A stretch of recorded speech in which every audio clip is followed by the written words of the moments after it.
My wife showed up after 6 days missing. She smirked. Be grateful I even came home. I enjoyed my stay with my lover. I said, thanks, but you don't live here anymore, and handed her a yellow envelope. Her face went white as she opened it. The doorbell rang at 2:17 a.m. Not a polite ring, a long press. Impatient, arrogant. I stared at the door from the couch. The blue glow of the television washing over the living room like a cold ocean. The same couch I had slept on for 6 nights. 6 long nights where the silence in this house had felt louder than thunder. 6 nights since my wife vanished. No message, no call, no explanation, just gone. At first I thought something terrible had happened. A car accident, a hospital somewhere, a mistake. But terrible things rarely send read receipts. I walked to the door slowly. Every step felt measured, controlled. The kind of control you only learn after something inside you has already broken. When I opened the door, she was there. Sophia, my wife. Her hair was messy but styled in that careless way people have when they've been enjoying themselves too much. Her lipstick was slightly faded. She smelled faintly of expensive perfume and hotel soap. And she was smiling. Not apologetic. Not tired. Smiling. A smug, crooked smirk. Like she had just returned from a vacation. She looked at me up and down. Then she laughed softly. Wow, she said. You look terrible. I didn't answer. I just studied her face. Every line. Every movement. Because in that moment, something strange happened inside me. The pain I expected, it wasn't there. It had already passed. What replaced it was something colder. She brushed past me like she owned the house. Dropped her purse on the table. Stretched her arms like she had just returned from a spa weekend. Then she said it. Casually, carelessly, like it meant nothing. You should be grateful I even came home. She turned and leaned against the kitchen counter. That smirk deepened. I enjoyed my stay with my lover. The room went quiet. Very quiet, but I had been preparing for this moment for 6 days, so I simply nodded, walked to the hallway table, picked up the yellow envelope waiting there, and handed it to her. Thanks, I said calmly. Then I looked directly into her eyes. But you don't live here anymore. The smirk vanished, and as she opened the envelope, her face went white. 6 days earlier, she had walked out of this house like nothing was wrong. It was a Tuesday morning. She said she was going to brunch with a friend. She kissed my cheek, picked up her purse, left. Normal, perfectly normal, until the evening came, and she didn't return. Then midnight, then morning. I called her. No answer. I texted her. No reply. But the messages showed delivered. Then read. That was the first crack. If someone you love disappears, they don't read your messages and ignore them. They respond, unless they're busy somewhere else. I tried to silence the thought. Tried to be reasonable. Maybe she needed space. Maybe she was angry about something. Maybe. Then a photo appeared online. Not sent to me. Posted publicly. Her friend Amanda had uploaded it. A rooftop bar. Champagne glasses. City lights. And Sophia, laughing, leaning against a man I had never seen before. Her hand resting on his chest like it belonged there. The caption said, "Some nights are unforgettable." The comments were full of laughing emojis, fire emojis, heart emojis. No one looked concerned. No one asked why a married woman was wrapped around another man's arm, because apparently they already knew. Everyone knew, except me. That realization didn't hit like a punch. It was quieter than that. It felt like cold water slowly filling your lungs. I stared at that photo for a long time, zooming in, studying his face, his hand resting on her waist. Comfortable. Familiar. Not new. Not awkward. This wasn't a mistake. This was a routine. My phone buzzed again. Another post. A hotel lobby selfie. Same man, her head resting on his shoulder. 3 days ago. 2 days ago. Yesterday. 6 days. 6 days with him. And she hadn't even bothered to lie. The strangest part? I didn't scream. I didn't throw my phone. I didn't call her. Because something else had started forming inside my mind. A pattern. A question. One that had been quietly bothering me for years.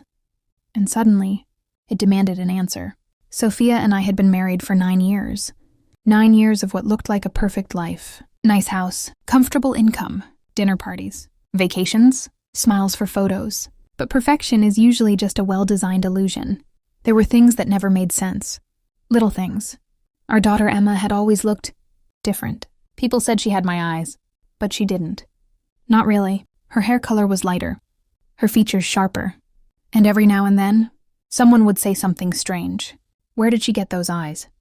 Maybe from Sophia's side? Sophia would always laugh it off, change the subject. At the time, I accepted it, because that's what trust does. It fills the gaps. But now, the gaps looked enormous. I sat in my office the morning after Sophia disappeared, staring at Emma's school photo on my desk. She was 8 years old. Bright smile. Big eyes. Eyes that didn't look like mine. I felt something heavy settle in my chest. A possibility. One I had buried for years. I opened my laptop. Searched quietly. DNA testing services. Legal consultations. Private investigators. I didn't rush. I planned. First step. A DNA test. Emma's toothbrush was in the bathroom. Mine was in the cabinet. The process took 2 minutes. 2 swabs. 2 envelopes. No drama. No confrontation. Just data. Then I hired someone to look into Sophia's life. Phone records. Hotel bookings. Travel history. Bank transactions. The investigator sent updates daily. Each one colder than the last. She hadn't just met that man recently. His name was Daniel. They had been seeing each other for 3 years. 3 years. Hotel rooms. Weekends. Trips disguised as girls' getaways. She had built a second life right beside me. The investigator also found something else. Something older. Something buried in hospital records. Emma's birth date. Hospital logs. Visitor sign-ins. And a name that appeared more than once. Daniel. He had visited Sophia while she was in labor. Not as a family friend. Not as a co-worker. But as someone listed on the visitor sheet with a handwritten note. Father. My stomach didn't twist. It froze. Like ice sealing over a lake. But evidence isn't truth until it's proven. So I waited. Days passed. Sophia stayed gone. Posting pictures. Laughing. Drinking. Living like she had already erased me. But yesterday morning, the final envelope arrived. The DNA results. Yellow. Official. Cold. I didn't open it immediately. I placed it on the hallway table. And waited. Because I knew something about Sophia. She loved dramatic entrances. And sooner or later, she would come home. Now she stood in the kitchen, holding that yellow envelope. The same envelope that had been sitting quietly on the table for 12 hours. She laughed nervously. What is this? Her confidence was cracking, just slightly. I leaned against the wall. Calm. Open it. She rolled her eyes. You're being dramatic. But she opened it anyway, pulled out the documents. Her eyes scanned the page. The color drained from her face slowly, like someone turning down a dimmer switch. What is this? She whispered. I didn't move. It's a DNA test. Her hands trembled. She looked up at me, then back at the paper. No, this is wrong. I tilted my head. It's not wrong. She flipped through the pages desperately. Emma is your daughter. I waited, then said the sentence that shattered the room. No. Silence. Heavy. Unavoidable. She isn't. Her breathing grew shallow. No, that's impossible. I stepped closer. Not angry. Not emotional. Just certain. The probability of paternity is 0. The words sounded clinical. Precise. Deadly. Her lips parted. But nothing came out. Then she whispered the name. Daniel? Not a question. A confession. And that was the moment everything collapsed behind her eyes. The realization, the terror, the understanding that the lie she had buried for 8 years was now standing in the room between us. I folded my arms. 3 years of an affair, I said quietly. 8 years of a lie. She stared at the floor, shaking. I was going to tell you someday. I almost laughed. But laughter requires warmth, and there was none left inside me. She looked up suddenly, desperate. Please, listen. We can fix this. Fix. The word felt absurd, like trying to repair a shattered mirror by apologizing to it. I walked past her, sat at the dining table, opened another folder.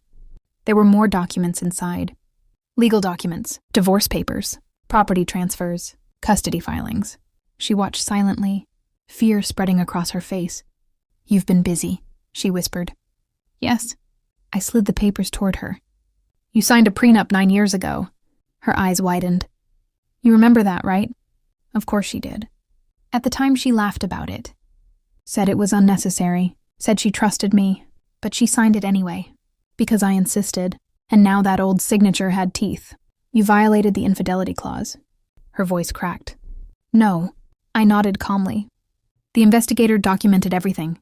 Hotel receipts, photos, phone records. 3 years, thousands of messages, legal proof. Her knees weakened. She grabbed the back of a chair to steady herself. You planned this. Not anger, not revenge, just observation. Yes, I said. After the photo. Her voice trembled. What about Emma? I studied her carefully. Emma deserves the truth. Tears filled her eyes. She's just a child. I nodded slowly. I know. Then I delivered the final piece. I contacted Daniel yesterday. Her head snapped up. What? He's taking a paternity test tomorrow. Her mouth opened, but no sound came out. And if he's the father... I paused. Let the silence settle. He'll be responsible. Her entire body shook. You're destroying everything. I shook my head. No. My voice was quiet. Steady. You did that years ago. She left the house 30 minutes later, carrying 2 suitcases and the yellow envelope. I watched from the doorway as she loaded them into her car. She looked smaller somehow. Not physically, but emotionally, like someone whose carefully constructed world had collapsed under its own weight. Before getting into the car, she turned back. Her eyes were red. For a moment, I thought she might say something meaningful, an apology, a confession, a truth, but she only whispered, "Did you ever love me?" I thought about that question longer than she expected. Because once I had, completely, blindly, but love built on lies isn't love. It's theater, and the curtain had finally fallen. So I answered honestly, yes. Then I closed the door. The house felt quiet again, but this time the silence didn't hurt. It felt clean, like fresh air after a storm. I walked to Emma's room, looked at her empty bed. Tomorrow would bring new conversations. Difficult ones. But truth has a strange power. It burns, but it also clears the ground. I returned to the living room, sat down, and stared at the place where Sophia used to sit. 9 years of memories, gone. Not with an explosion, not with screaming.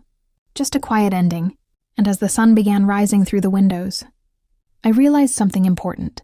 Betrayal doesn't destroy you. It reveals people. It strips away illusions. And sometimes, it hands you back your freedom. The yellow envelope had done exactly that. And as I poured myself a cup of coffee in the silent kitchen, I understood one final truth. She thought disappearing for 6 days would break me, but the real mistake she made was coming back.